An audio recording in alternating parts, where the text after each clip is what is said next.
Desde os primórdios da humanidade, a violação de normas sociais gera uma sanção.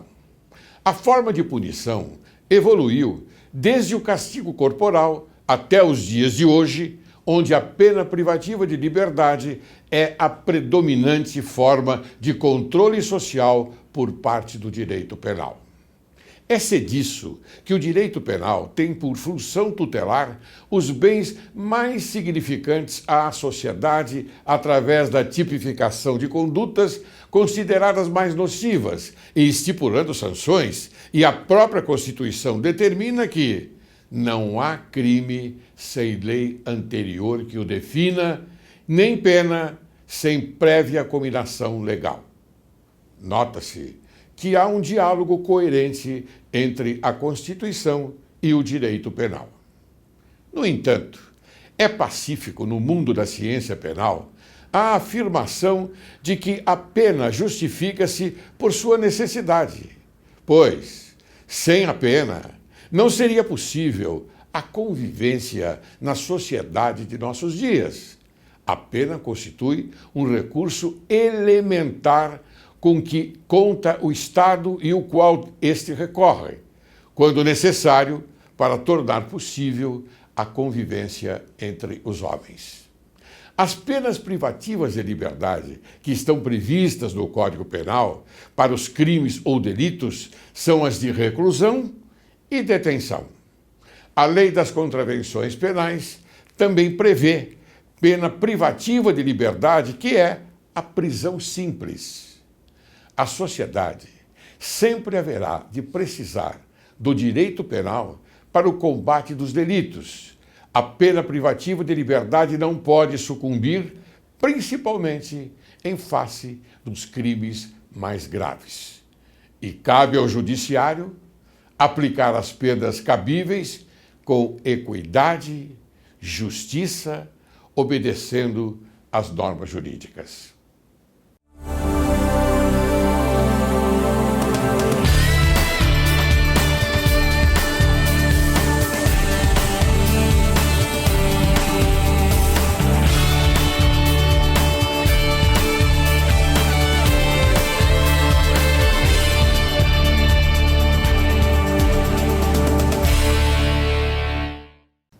Direito e Justiça em Foco é o teu programa e este é o teu país. Hoje conversamos com o nobre desembargador Otávio Augusto de Almeida Toledo, filho do eminente advogado criminalista Antônio Augusto de Almeida Toledo. Oportunidade que temos de homenagear aquele que dignificou sobremaneira a advocacia criminal paulista. Mas não é somente este umbral que se destaca. Complementa-se nesse tributo ter sido ele um jurista de grande importância sobre a natureza das decisões judiciais fundadas na equidade e eficiência das disciplinas jurídicas. Portanto, amigo Otávio, este é o momento que Direito e Justiça em Foco faz justa referência a um cultor do direito, seu pai. Nosso convidado é desembargador do Egrégio Tribunal de Justiça do Estado de São Paulo. Atua na seção de Direito Criminal. É coordenador da Coordenadoria Criminal e de Execuções Criminais. Autor do livro Privação de Liberdade, Legislação, Doutrina e Jurisprudência.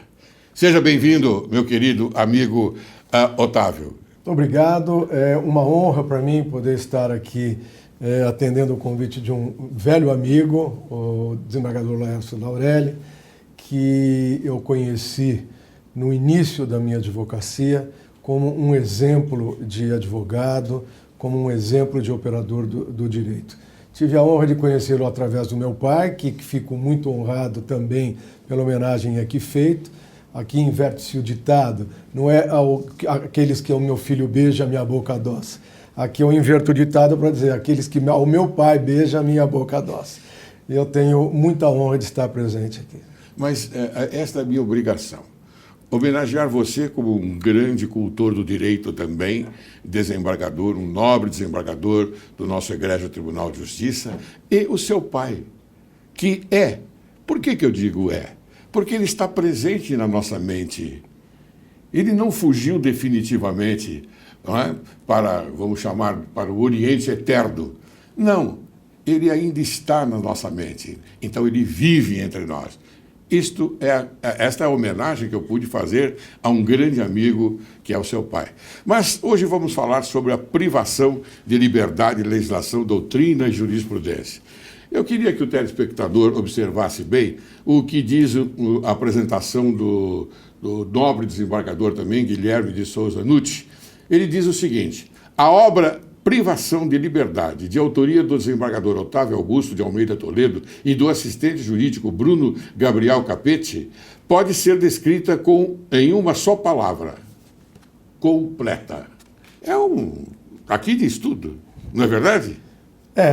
Eu acho que o Nucci foi efetivamente generoso com relação a isso, mas nós procuramos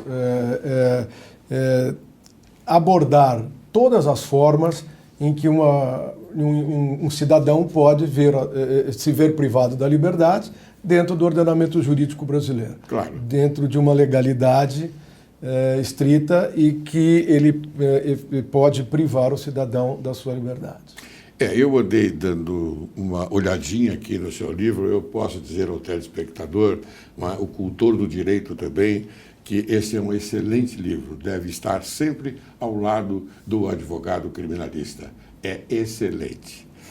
Bem, nós temos algumas perguntas a fazer a você e vamos já iniciá-las, tá bom? Tá ótimo. Tudo bem? Sem dúvida. Muito bem. Mais uma vez eu quero agradecer a tua presença, tá bom, Otávio? Tá ótimo. Ótimo. O que você entende por privação de liberdade? Isso é muito comum. As pessoas, o povo brasileiro, ele não está muito bem informado a respeito daquilo que a gente conhece bem. Então, esse é o nosso objetivo: informar o povo, a sociedade. O que você entende por privação de liberdade? Pois é. A privação de liberdade, como o próprio nome traz,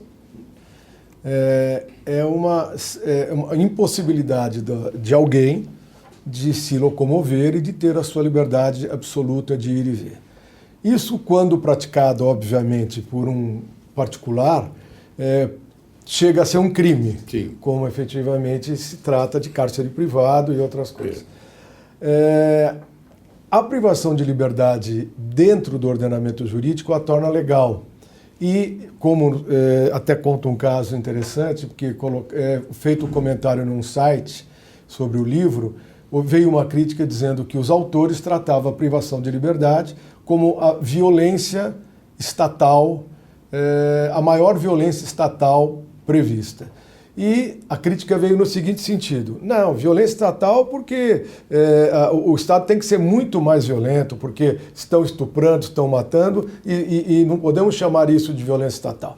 Eu tento traduzir da seguinte forma: efetivamente, violência estatal porque priva alguém da sua liberdade. Não que ela seja desnecessária, ela é uma violência necessária neste ponto de vista, tanto que ela é legalizada. Então ela traz no seu ordenamento jurídico algumas possibilidades do cidadão ser privado da sua liberdade. Então eu entendo que a privação da liberdade é principalmente aquela privação corporal em que a pessoa tem na sua possibilidade de ir e vir, e é neste foco que nós desenvolvemos todo esse trabalho, na privação stricto sensu. Sim. É claro, a privação de liberdade, ela se aplica porque o agente cometeu um crime, cometeu Sim. uma infração penal. Exatamente. Contra os princípios da sociedade. Então, sem dúvida nenhuma, o que acontece se formos refletir pela área da sociologia, será que o mais correto é privar algum cidadão da sua liberdade? Por que aspecto? O aspecto de pena, de castigo, aquele aspecto que a pena tem de castigo, ou pelo aspecto de conter um ser humano que pode ser pernicioso à sociedade. Então, é muito importante ter claro que a privação de liberdade é sim, pelo menos na minha opinião, sim, claro. E na do meu companheiro coautor, Dr. Bruno, de que efetivamente melhor seria se não existisse, melhor seria se as coisas corressem de outra forma, mas não há possibilidade. O aspecto de segregar por necessidade de preservar a sociedade, ele é absolutamente latente. Ele tem que ser naturalmente afastado da sociedade por um determinado tempo. Exatamente. Não é? Muito bem, eu não vou entrar no aspecto do tempo por enquanto, mas eu já vou para a segunda pergunta, que o telespectador precisa estar bem informado.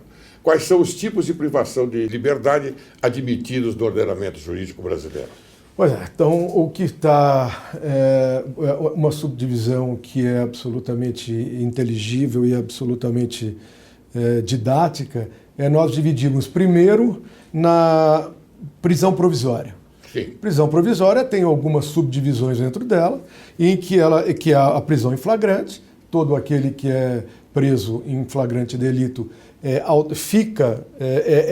ele é detido e levado ao cárcere até que aquela prisão seja apreciada por uma autoridade judicial e imediatamente seja transformada ou numa liberdade, solta-se, ou numa prisão, decretação de prisão preventiva. Hoje temos ainda, nós vamos falar um pouco mais à frente, sobre a questão das medidas intermediárias que hoje a legislação veio contemplar.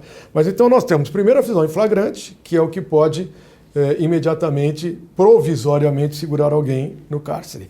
A segunda questão é a prisão temporária. A legislação veio com uma, não tão recente, mas uma alteração contemplando a prisão temporária. E a prisão temporária que tem data para começar e acabar, ou melhor, tem data para começar, na minha modesta opinião, tem que terminar absolutamente no momento em que ela se exaure, em que ela atende o seu momento. E a terceira é a questão da prisão preventiva decretada depois de uma prisão em flagrante. Bom, esses tipos que você coloca para nós, entendemos, claro.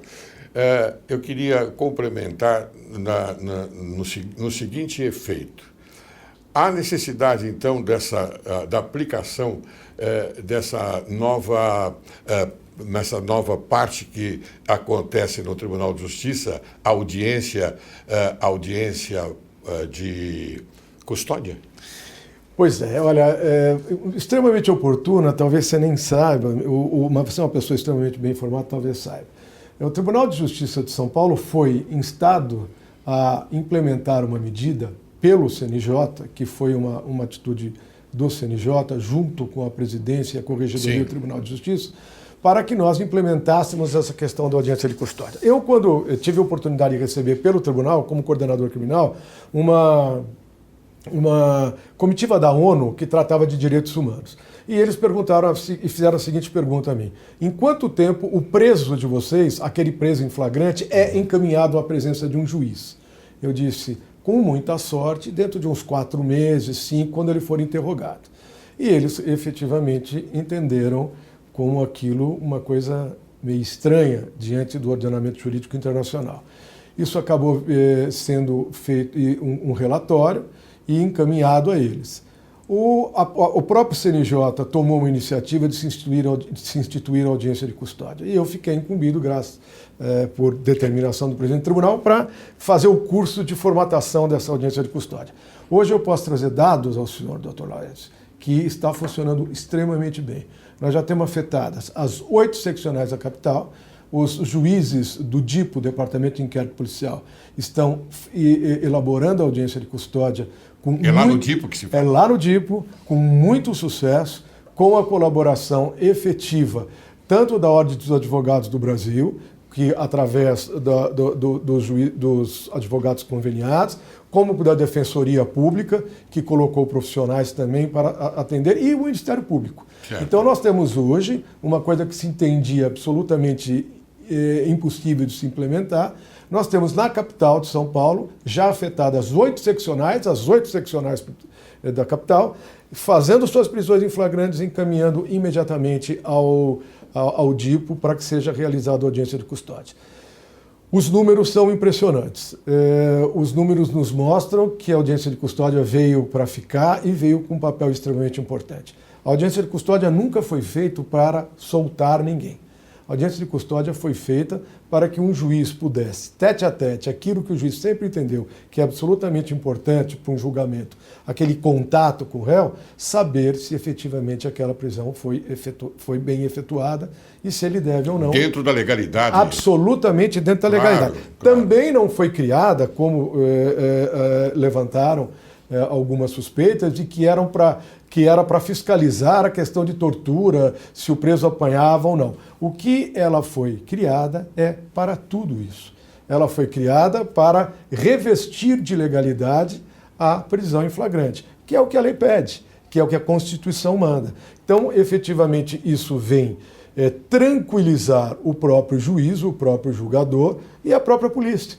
Apresenta o preso em flagrante, ele é entrevistado, isto é gravado, não é reduzido a termo, não será usado contra ele na sua instrução, nem a favor nem contra, porque tem uma determinação de que isso não fica constando dos autos e fica apenas em gravação e logo após isso o juiz emite a sua manifestação, decretando a prisão preventiva, aplicando as medidas cautelares ou concedendo a liberdade provisória.